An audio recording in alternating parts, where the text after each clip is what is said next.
Salut à tous, j'espère que vous allez bien, c'est Romain et on se retrouve aujourd'hui pour reprendre les grands classiques de la chaîne, à savoir un petit point mercato. On va se projeter tout simplement sur la suite et fin de ce mercato de folie à Paris avec la mise en place de la folie Messi au Parc des Princes ce matin. Les Ultras qui ont répondu présent, ambiance spectaculaire pour une présentation en grande pompe pour Lionel Messi qui était aux côtés de Nasser Al-Khelaifi dans l'auditorium du Parc des Princes pour répondre à des questions assez larges des journalistes, donc pas grand chose à retenir de cette conférence de presse. Un certain nombre d'interviews qui vont sortir aussi, si ce n'est pas déjà fait à l'heure où vous regardez cette vidéo.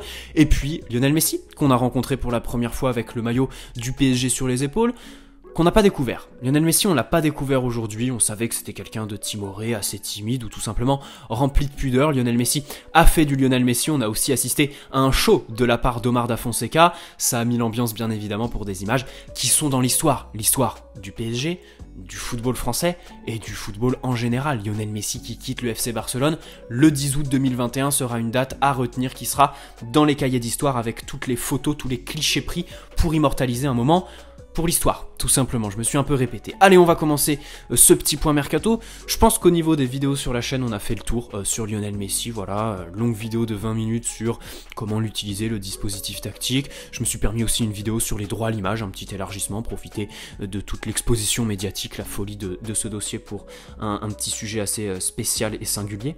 Donc aujourd'hui on va revenir sur 2-3 petites choses sur ce mercato, se projeter quelques informations aussi et on va commencer avec la fameuse déclaration de Nasser Al-Khelaifi. Au début de la vidéo je disais qu'il n'y avait pas grand chose à tirer de la fameuse conférence de presse qui a été tenue ce matin par le président du PSG aux côtés de Lionel Messi. S'il y a bien une chose un peu, on va dire, croustillante pour nous supporters qui est vraiment sortie de l'ordinaire, voilà, pas des phrases bateau, on va dire, hein, je suis très heureux, bravo à tous, merci et tout ça, eh bien il a parlé de Kylian Mbappé.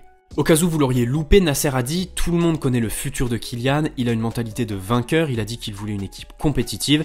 Eh bien, on n'a pas plus compétitif que cette équipe aujourd'hui, donc il n'a plus d'excuses. » Fermez les guillemets. Voilà la déclaration de Nasser Al-Khelaifi. Alors pour commencer, j'émettrai une petite hypothèse sur la personne qui a posé cette question, c'est le fameux Mohamed Bouafsi, très connu, surtout très fiable, évidemment, et très proche du PSG, qui a sûrement ses entrées au sein de l'environnement PSG pour toutes les informations qu'il est capable de sortir avec toujours autant de fiabilité. Et on peut se demander si c'est pas un coup monté pour faire caricatural entre Nasser et le journaliste, bien évidemment, parce que la phrase était vraiment très bien tournée. La réponse de Nasser Al-Khelaifi, pour moi, est tout simplement parfaite.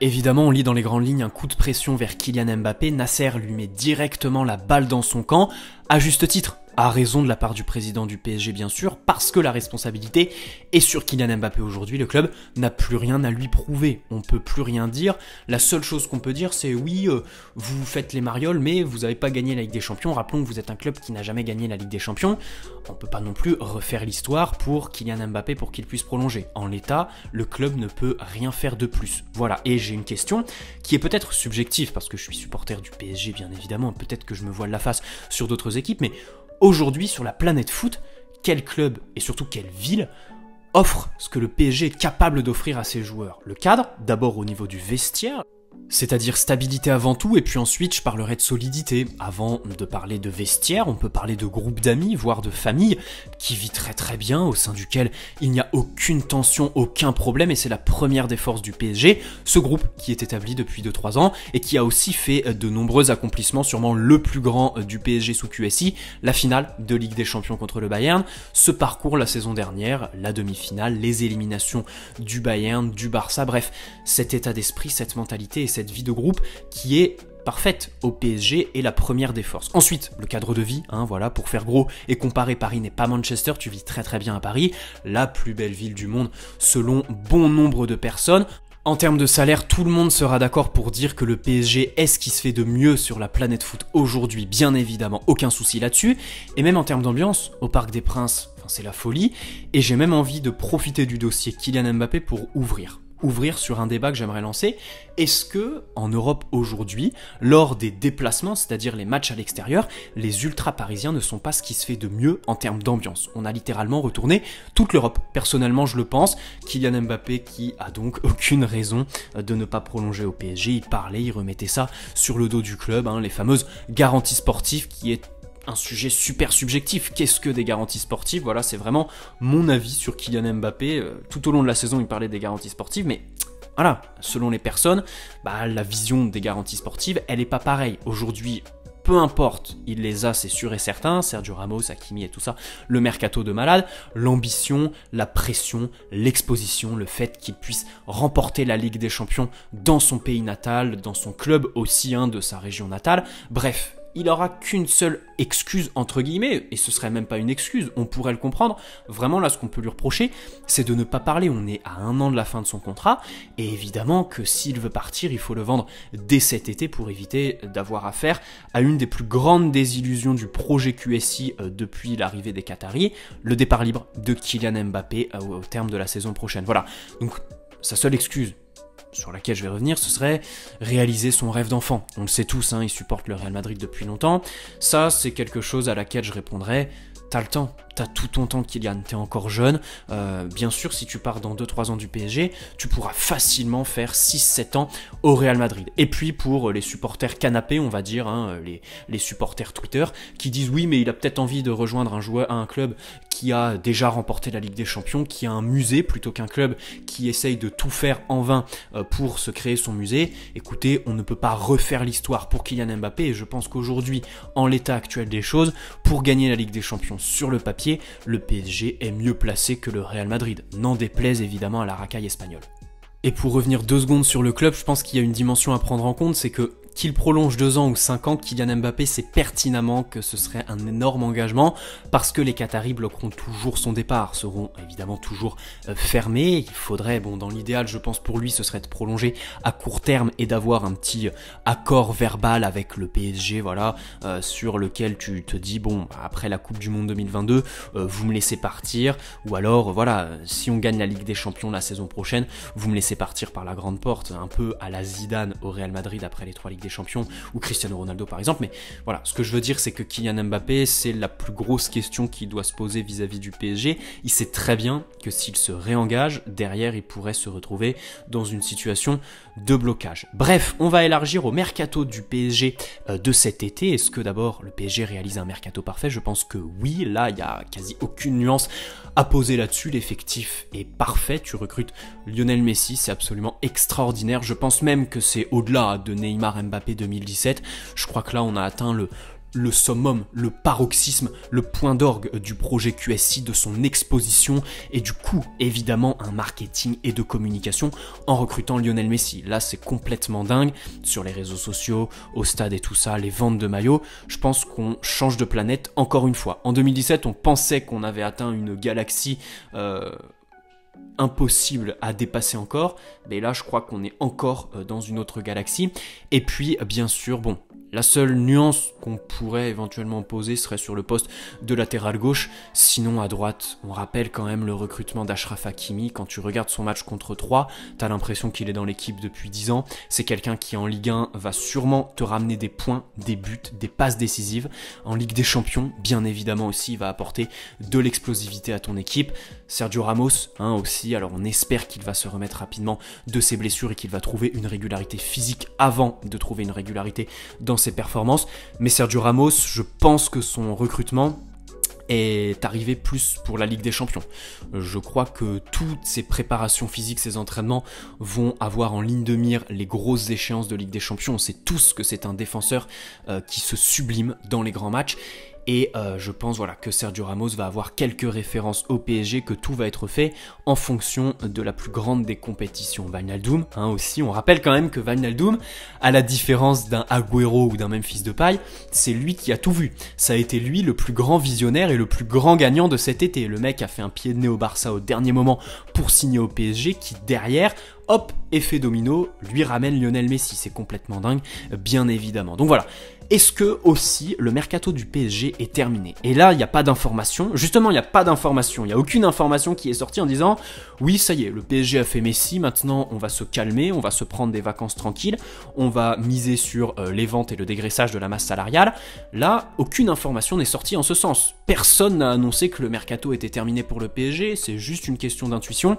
Je pense que c'est pas fini, qu'on va encore rêver plus grand. Le slogan du PSG n'a jamais aussi bien porté son nom. Alors, on peut penser à Kamavinga, il y a Santi Aouna, journaliste pour Foot Mercato, qui pendant le fameux dossier Messi a balancé une information sur le joueur rennais, qui veut toujours rejoindre le PSG. Son entourage pousse plus pour la Première Ligue, mais lui voilà, il voudrait le PSG, et au sein du club, on n'exclut pas de faire une offensive de dernière minute, à savoir fin août, juste avant la fin du mercato, pour négocier ce fameux transfert. On savait tous, depuis le début de ce dossier, que le timing allait être la clé, que plus l'été allait avancer, plus Rennes allait se retrouver dans une situation d'inconfort et donc alléger ses exigences, bien évidemment. On est très loin des 100 millions d'euros qui étaient annoncés au début.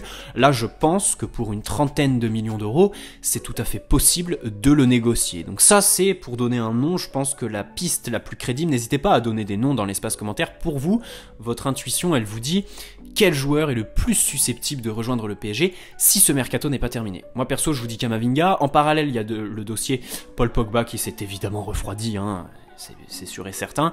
Alors, on peut envisager le prendre en janvier ou en juin prochain de manière libre, mais pas gratuite. On rappelle qu'un joueur libre n'est jamais gratuit, surtout avec Mino Raiola. Mais voilà, personnellement, même si tu as signé Messi, même si tu as une des équipes les plus compétitives, si ce n'est la plus compétitive sur le papier aujourd'hui, peu importe le parcours qu'on va faire la saison prochaine, à moins qu'on gagne la Ligue des Champions en juin prochain, je pense que Pogba libre, la Juventus et le Real de Madrid auront beaucoup plus de marge de manœuvre et une avance par rapport à nous, parce que Paul Pogba a beau être intéressé par le PSG, a beau vouloir nous rejoindre cet été, je pense quand même que depuis le début de sa carrière, de tous les clubs qui se sont intéressés à lui, c'est la Juventus et le Real Madrid qui, le rendre le plus sensible, on va dire. Donc, concernant le dossier Paul Pogba, je suis un peu plus mesuré. Et puis le poste de latéral gauche, parce qu'on a quand même vu Abdou Diallo, il faudrait quand même le mettre en lumière. Alors, il joue au poste de latéral gauche, très bien, il est polyvalent, mais il a quand même certaines carences, notamment au niveau de la régularité. Il y a des références, il y a des points d'orgue, des matchs durant lesquels il a été très très bon, durant lesquels il a beaucoup apporté à l'équipe, mais d'autres où il a vraiment été pas au niveau tout simplement. Kurzawa ne devrait pas partir, il était annoncé à Galatasaray, ça ne s'est pas fait. On a fait de l'argent sur Mitchell Baker, parfait. Bon, Kurzawa, chaque année c'est son année, là je crois que plus grand monde y croit. Pareil, on peut pas faire une saison avec lui, et puis Juan Bernat, c'est très compliqué. Rappelons quand même que le plus gros braquage de cette année, je pense que ça se joue entre Lionel Messi qui signe au PSG, qui baisse son salaire pour rejoindre le PSG, après tout ce qui s'est passé ces dernières années dans les relations PSG-Barça, et ça se joue avec Bernat qui prolonge en doublant son salaire, en passant à un salaire de titulaire. Je crois qu'on parle de 8-9 millions d'euros par an pour Juan Bernat. C'est absolument énorme, alors que le mec avait les ligaments croisés, et 12 mois quand même, sans jouer, durant lesquels à chaque fois, oui bon, il sera de retour dans 3 semaines, ah ben non, en fait il a rechuté un tout petit peu, il y a eu une infection et tout ça, après l'opération ça s'est pas forcément bien passé. Là ça parle de septembre pour un retour de Bernat, on espère qu'il va revenir en septembre. Et de toute façon, son retour sur les terrains va pas être synonyme de retour en forme. Il va falloir attendre début, voire mi-2022 pour retrouver un Bernat de très très haut niveau. Le Bernat qu'on a connu au PSG, si on le retrouve. Parce qu'on rappelle que les ligaments croisés ont fait sur certaines carrières des dégâts absolument irréversibles sur le niveau de performance du joueur et le niveau de régularité, bien évidemment. Donc voilà, pour moi, la priorité pour le PSG, si ce mercato n'est pas terminé, c'est le poste de latéral gauche.